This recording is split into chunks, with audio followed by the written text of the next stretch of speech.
ഇന്ത്യയിൽ നടക്കുന്ന ഇത്തരം കാര്യങ്ങളൊക്കെ ഏകദേശം ആ വിധത്തിലാണ്. ഇപ്പൊ ലവ് ജിഹാദ് നമ്മൾ സംസാരിക്കേണ്ടതാണ്. ഇന്ത്യയിലെ എല്ലാ അംഗീകൃത ഏജൻസികളും പരിശോധിച്ച് നിരന്തരമായി അന്വേഷണം നടത്തിയിട്ട് ലവ് ജിഹാദ് ഉണ്ട് എന്ന് തെളിയിക്കാനുള്ള ലക്ഷ്യം വെച്ച് ഗവേഷണം നടത്തുന്ന കുറേ ആളുകൾ പോലും, കേന്ദ്ര ഗവൺമെന്റിന്റെ അന്വേഷണ ഏജൻസികൾ പോലും കഠിനമായി അധ്വാനിച്ചിട്ടും അങ്ങനെ ഒരു സംഭവം ഇല്ലെന്ന് നിരന്തരം ഹൈക്കോടതിയിലും സുപ്രീം കോടതിയിലും റിപ്പോർട്ട് കൊടുത്തൊരു സംഗതിയാണ് ലവ് ജിഹാദ്. എന്നുവെച്ചാൽ വ്യാപകമായ രീതിയിൽ മുസ്ലിം ചെറുപ്പക്കാർ ഹൈന്ദവ ക്രൈസ്തവ പെൺകുട്ടികളെ പ്രണയിച്ച് ഇസ്ലാം മതത്തിൽ ചേർക്കുന്നു എന്ന പ്രചാരണം. ലവ് പല മതത്തിലുണ്ട്, പല മതവിശ്വാസികൾക്കിടയിലുണ്ട്. അങ്ങോട്ടും ഇങ്ങോട്ടും പ്രണയം തോന്നിയാൽ അവിടെ മതം തടസ്സാവാറില്ല പലർക്കും. പക്ഷേ അത് ഇസ്ലാം സൊസൈറ്റി പ്രത്യേകമായൊരു ജിഹാദ് പോലെ അതിനെ സംവിധാനിച്ചിരിക്കുന്നു എന്നും വ്യാപകമായി പ്രചാരണം നടത്തുമ്പോൾ വെറുപ്പ് ഉൽപ്പാദിപ്പിച്ചു കൊണ്ടേയിരിക്കുകയാണ്. ഗോൾവാക്കറുടെ വിചാരധാരയിലൊക്കെ ഒന്നാമത്തെ ശത്രുവായിട്ട് പറയുന്ന മുസ്ലിങ്ങൾക്കെതിരെ വെറുപ്പ് നിർമ്മിച്ചു കൊണ്ടേയിരിക്കുകയാണ്. നമ്മൾ ആലോചിച്ച് നോക്കുക, എല്ലാ അന്വേഷണ ഏജൻസികളും അങ്ങനെ ഒരു സംഭവം ഇല്ലെന്ന് തുറന്നു പറഞ്ഞതാണ്. പക്ഷെ അതുണ്ടെന്ന് നിരന്തരമായി ഇപ്പോഴും പറഞ്ഞുകൊണ്ടും പ്രചരിപ്പിച്ചുകൊണ്ടും ഇരിക്കുന്നു. എത്രത്തോളം PC ജോർജൊക്കെ എന്ന് പറയുന്ന വളരെയേറെ വൃത്തികെട്ട രീതിയിൽ വർഗീയത മാത്രം പറഞ്ഞ് ശീലിച്ച മനുഷ്യൻ ഈയിടെ പറഞ്ഞത് ഒരു ഭാഗത്തു നിന്ന് മാത്രം 400-ലധികം പെൺകുട്ടികളെ പ്രണയം നടിച്ചു കൊണ്ടുപോയി എന്നാണ്. നമ്മൾ ആലോചിക്കേണ്ട ചില സംഗതികളുണ്ട്. പരിശുദ്ധ ഇസ്ലാമിൽ അന്യ സ്ത്രീ പുരുഷ ദർശനം നിഷിദ്ധമാണ്. അന്യ സ്ത്രീ പുരുഷ സംയുക്ത യാത്ര നിഷിദ്ധമാണ്. അവർ സംഗമിക്കുന്നത് നിഷിദ്ധമാണ്. അനാവശ്യമായി സംസാരിച്ചിരിക്കുന്നത് നിഷിദ്ധമാണ്. ആസക്തിയോടുകൂടെ പെണ്ണിനെ നോക്കുന്നത് കണ്ണിന്റെ വ്യഭിചാരമാണ്. പിന്നെ എങ്ങനെയാണ് മതത്തിൽ ആളെ കൂട്ടാൻ വേണ്ടിയിട്ട് പ്രണയം നടിക്കൽ, വ്യഭിചാരം നടത്തൽ, ഒന്നിച്ച് യാത്ര ചെയ്യൽ? ഒരു സ്ത്രീയെ ആസക്തിയോടുകൂടെ നോക്കുന്നത് പോലും കഠിനമായി ഹറാമാക്കിയ ഈ ആദർശത്തിൽ എങ്ങനെയാണ് ലവ് ജിഹാദ് എന്നും പറഞ്ഞിട്ട് പെൺകുട്ടികളെ അടിച്ചോണ്ട് മാറ്റിപ്പോരൽ? അതോടൊപ്പം നമ്മൾ മനസ്സിലാക്കേണ്ട ഒരു സംഗതിയുണ്ട്. ഒരു മേഖലയിൽ നിന്ന് മാത്രം 400 ക്രൈസ്തവ പെൺകുട്ടികളൊക്കെ മുസ്ലിങ്ങളോടൊപ്പം ഇറങ്ങിപ്പോന്നു എന്ന് പറഞ്ഞാൽ ഈ ക്രൈസ്തവ പെൺകുട്ടികൾ തീരെ വിവേകവും പക്വതയും ഇല്ലാത്തവരാണെന്ന് നമ്മൾ മനസ്സിലാക്കണം.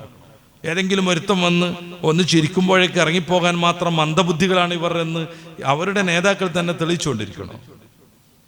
രണ്ടാമത്തെ കേസ്, എന്തുകൊണ്ട് ഈ ക്രൈസ്തവ പെൺകുട്ടികൾക്ക് ക്രൈസ്തവ പുരുഷന്മാരെ പറ്റുന്നില്ല? കുറെ കാലം ഇസ്ലാമിലൊക്കെ നിന്ന് ഇപ്പൊ ക്രൈസ്തവരുടെ വലിയ സ്റ്റാറായി മാറിയ മരിയോ ജോസഫ്, അയാൾ പറയുന്നുണ്ട് ക്രൈസ്തവ പെൺകുട്ടികൾ എന്തുകൊണ്ടാണ് ഇസ്ലാം സൊസൈറ്റിയോടൊപ്പം ഇറങ്ങിപ്പോണെന്ന്. അങ്ങനെ ഒന്ന് സംഭവിക്കുന്നുണ്ടെങ്കിൽ അയാൾക്ക് ദുരുദ്ദേശം ഉണ്ടാവും. അയാൾ പറയുന്നത് എന്തുകൊണ്ടാന്ന് വെച്ച് കഴിഞ്ഞാൽ പഠിപ്പുകേട് കൊണ്ട് എന്നാണ്. ഇത് തെളിയിച്ചുകൊണ്ടിരിക്കുകയാണ് പല നേതാക്കളും. കാരണം 400-ലധികം പെൺകുട്ടികൾ ഒന്ന് ചിരിച്ചു കാണിച്ചപ്പോഴേക്ക് പുരുഷന്മാർ മുസ്ലിങ്ങളോടൊപ്പം ഇറങ്ങിപ്പോയി എന്നാണ് പറയുന്നത്. അപ്പൊ അവരുടെ ആൺകുട്ടികൾക്കും യുവാക്കൾക്കും എന്തൊക്കെയോ തകരാറുണ്ടെന്ന് അവരറിയാതെ പറഞ്ഞുകൊണ്ടിരിക്കുന്നു. ഇതിനൊക്കെ പുറമെ ഈ ആരോപണം നിരന്തരമായി ഉന്നയിക്കുന്ന ഞാൻ ഈ പറഞ്ഞ വ്യക്തി, കേരളത്തിലെ പ്രസിദ്ധനായൊരു നടന്റെ മകളാകുന്ന പാർവതിയെ തന്റെ മകന് കല്യാണം കഴിച്ചു കൊടുക്കാൻ നിബന്ധന വെച്ചത് പാർവതി മാമോദീസ മുക്കിയിട്ട് ക്രൈസ്തവ മതത്തിൽ ചേരണം എന്നായിരുന്നു.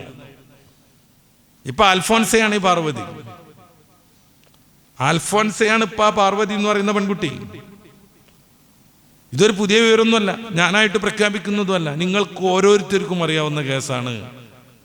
ബൈബിളിൽ തന്നെ മത്തായി സുവിശേഷത്തിൽ പറയുന്ന ഒരു കാര്യം, നിങ്ങളുടെ കണ്ണിൽ നിന്ന് വലിയ തടിക്കഷ്ണം എടുത്തു ഒഴിവാക്കിയിട്ട് മതി അന്യന്റെ കണ്ണിലെ കരട് തപ്പാൻ എന്നാണ്. അങ്ങനെ വരുമ്പോൾ നല്ല തെളിഞ്ഞ് കാണാൻ പറ്റുന്നതാണ്. നമ്മുടെ കണ്ണിൽ വലിയ തടിക്കഷ്ണം ഇട്ടിട്ട് അന്യന്റെ കണ്ണിലെ കരട് കാണാൻ ശ്രമിച്ചാൽ അത് കാണൂല. നേരെ വെച്ച് തടിക്കഷ്ണം മാറ്റിയിട്ട് കാണാൻ ശ്രമിച്ചാൽ നന്നായിട്ട് കാണുമെന്നാണ് ബൈബിൾ പറയുന്നത്. ഇത്തരം നേതാക്കൾക്ക് ഓർമ്മപ്പെടുത്താനുള്ള ബൈബിളിലെ ഒരു വാക്യം ഇതാണ്. എന്നാലും പറഞ്ഞുകൊണ്ടേയിരിക്കും മുസ്ലിങ്ങൾ പെൺകുട്ടികളെ വ്യാപകമായി അടിച്ചു മാറ്റിക്കൊണ്ടിരിക്കുന്നു. ഇസ്ലാം എന്ന് പറഞ്ഞാൽ വിശുദ്ധാണ്. ലക്ഷ്യം മാത്രം മോഹനമായാൽ പോരാ, അതിനുള്ള മാർഗങ്ങൾ സുതാര്യമാവണം. മതത്തിന് 100% അംഗീകരിക്കാൻ പറ്റുന്നതാവണം. പ്രണയിക്കാനോ ഒപ്പം നടക്കാനോ സല്ലപിക്കാനോ ആസക്തിയോടുകൂടെ അന്യ സ്ത്രീ പുരുഷന്മാർ ദർശിക്കാൻ പോലും വിശുദ്ധ ഇസ്ലാം സമ്മതിക്കുന്നേ ഇല്ല. ഓരോ കാര്യം അങ്ങനെയാണ്. ധാരാളമായി പ്രസവിക്കുന്നു എന്നുള്ള ആരോപണം. ഏതാനും വർഷം കഴിയുമ്പോഴേക്ക് മുസ്ലിങ്ങൾ ന്യൂനപക്ഷത്തിൽ നിന്ന് ഭൂരിപക്ഷമാകുമെന്ന അഭിപ്രായം അല്ലെങ്കിൽ പ്രചാരണം. സ്വാഭാവികമായൊരു 8-10 നൂറ്റാണ്ട് കൊണ്ടൊന്നും ഇവർ പറയുന്നത് നിലനിന്നാൽ തന്നെയും അങ്ങനെ സംഭവിക്കാൻ പോകുന്നില്ല. ഒന്ന്. രണ്ടാമത്, ആർക്കും പ്രസവിക്കാം, ആർക്കും മക്കളെ വളർത്താം. ചില ആളുകൾ അത് ചെയ്യുന്നു, മറ്റു ചില ആളുകൾ എന്തൊക്കെയോ ആശങ്ക കൊണ്ട് അതിൽ നിന്ന് മാറി നിൽക്കുന്നു. അത് ചെയ്യുന്ന കൂട്ടത്തെ കുറ്റപ്പെടുത്താനും വിമർശിക്കാനും ഇല്ലാതെയാക്കാനും ശ്രമിക്കാനുള്ള ഒരു മാനദണ്ഡമാക്കല്ല വേണ്ടത്. പിന്നെ എല്ലാവരെയും പോലെ ആ വിഷയത്തിലൊക്കെ അധ്വാനിക്കാൻ ഓരോരുത്തരും തയ്യാറാവണം.